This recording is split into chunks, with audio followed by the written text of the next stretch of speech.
வாழைப்பழ கலைப்படைப்பை சுமார் 52 கோடிக்கு வாங்கி சாப்பிட்ட தொழிலதிபர் ஏன் இதை செய்தார்? சீனாவை பூர்வீகமாக கொண்ட கிரிப்டோ கரன்சி தொழிலதிபர் ஒருவர் கடந்த வாரம் 6.2 மில்லியன் டாலருக்கு, அதாவது சுமார் 52 கோடிக்கு ஒரு வாழைப்பழ கலைப்படைப்பை வாங்கி பிரபலம் அடைந்தார்.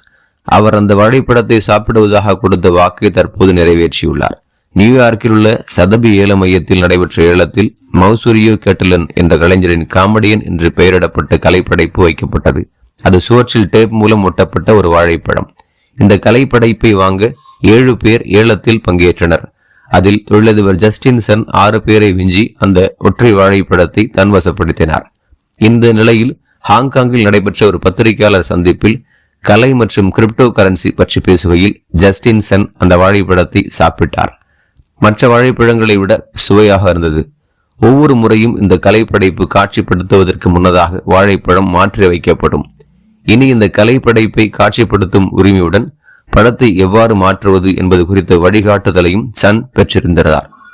இந்த கலைப்படைப்பில் வைக்கப்படும் வாழைப்பழம் இதற்கு முன்பு 2 முறை சாப்பிடப்பட்டுள்ளது. 2019 ஒரு கலைஞரும் 2023 தென்கொரிய மாணவர் ஒருவரும் இந்த வாழைப்பழத்தை சாப்பிட்டனர். ஆனால் அவர்கள் பணம் எதுவும் செலுத்தவில்லை. பத்திரிகையாளர் சந்திப்பில் இதை சாப்பிடுவதும் இந்த கலைப்படைப்பின் வரலாற்றில் இடம்பெறும். மற்ற வாழைப்பழங்களை விட இது எனக்கு சுவையாக இருந்தது என்று ஜஸ்டின் சன் குறிப்பிட்டார். 34 வயதான சன் இந்த கலைப்படைப்பு தன்னை மிகவும் கவர்ந்ததாக கூறினார். இருப்பினும் இந்த வாழைப்பழம் ஒருவேளை அழகி இருக்குமோ என்னும் கேள்வி தன்னுள் இருந்ததையும் அவர் ஒப்புக்கொண்டார்.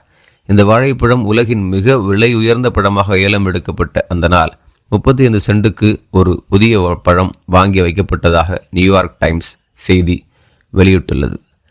பத்திரிகையாளர் சந்திப்பில் கலந்து கொண்ட ஒவ்வொருவருக்கும் நினைவு பரிசாக ஒரு வாழைப்பழமும் ஒரு டேப் ரோலும் வழங்கப்பட்டது. அனைவரும் சாப்பிட வாழைப்பழம் இருக்கிறது என்று சன் கூறினார். யார் இவர்?